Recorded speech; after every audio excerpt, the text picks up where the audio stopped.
The Cold War was a time of tension. Even around here you had to watch what you said, 'cause if it favored the Russians, oh boy. It all started in 1945. Roosevelt, Churchill, and Stalin had met in Yalta to discuss the post-war world.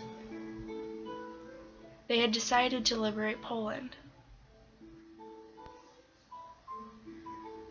And Stalin had demanded that Germany pay reparations for the damage in World War II. They created the Declaration of Liberated Europe, where European countries had democratic elements to their government.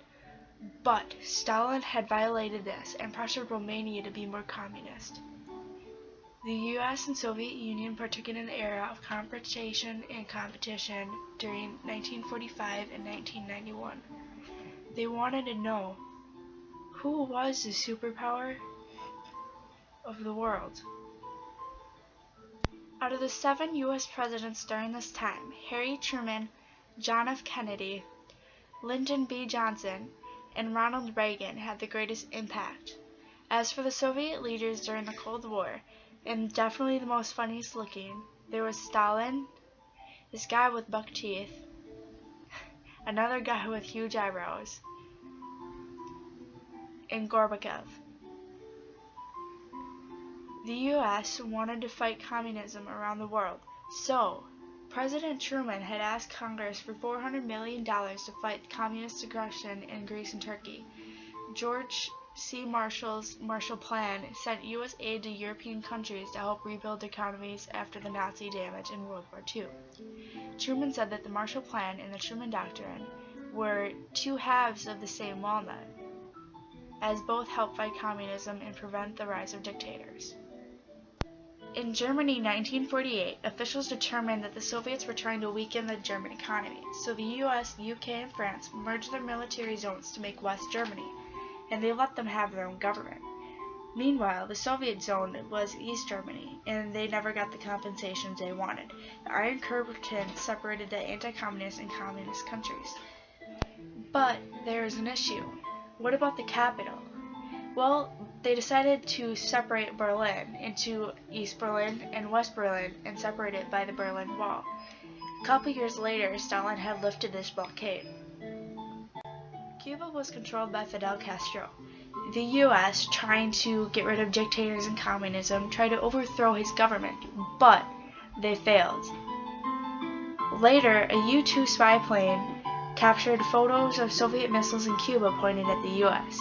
So in return, the US placed missiles in Turkey and directed it towards the USSR.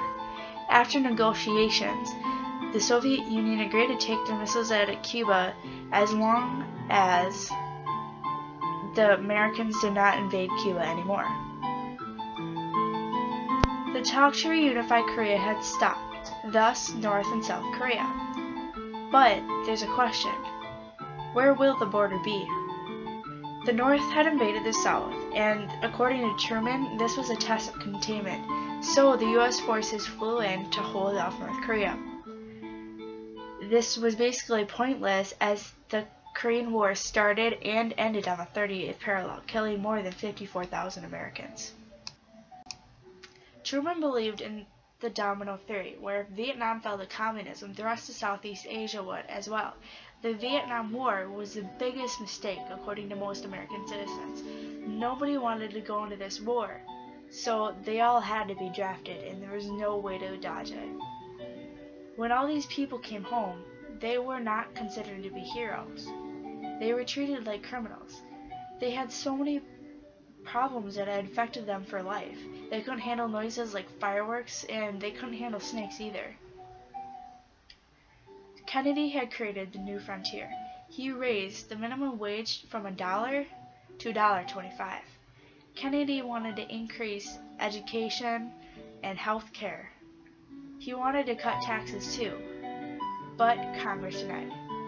However, Kennedy increased funds for military purposes and the space race.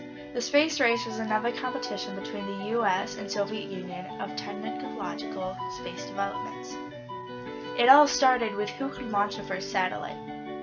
The USSR had beat the United States with Sputnik 1, and 4 months later, the United States had sent up Explorer 1. Next was who could orbit the Earth first. Well, the USSR won again, and finally, a year later, the first American was in orbit. The next competition, who could place a man on the moon. Finally, the United States won, putting them far ahead in the race. The next event in this era was tragic. Kennedy was assassinated. Then, President Johnson took over and created the Great Society. He created Medicare and Medicaid, along with other programs. He diminished poverty as a whole, but instead created the permanent underclass, where the government gives them things like food stamps or money when they need it. It made them happy, but they began to abuse the help. In schools, the civil defense coordinators had brought in films of nuclear bomb explosions and photos of these people that were burned and that had died. It was creepy. The fear for nuclear war went as far as people began to build bomb shelters underground. It was really unnecessary. To get off of that topic, the economy, on the other hand, was pretty stable. The 80s was the worst. To get loans, well, that was easy, but the interest rates would change all the time. They'd be high and then low and then right back up to high again. As for the life of an American, there wasn't much. We got a TV and then we got a radio, but mostly we had card parties. For birthdays, you played cards. For anniversaries, you did the same. Other than that,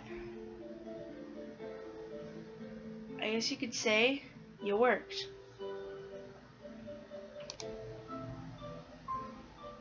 The end of the Cold War neared when Gorbachev finally realized that the USSR was bankrupt. Reagan had built up the American nuclear and military forces, which probably made the Soviets struggle to keep up with such high competition. Reagan and Gorbachev made nuclear treaties which cut the USSR nuclear weaponry in half. From 1945 to 1991, the entire world feared communism. And finally, the USSR has fallen. The Cold War is over. Hundreds of thousands died for no reason, and many, many, many more were injured. Their lives will never be forgotten.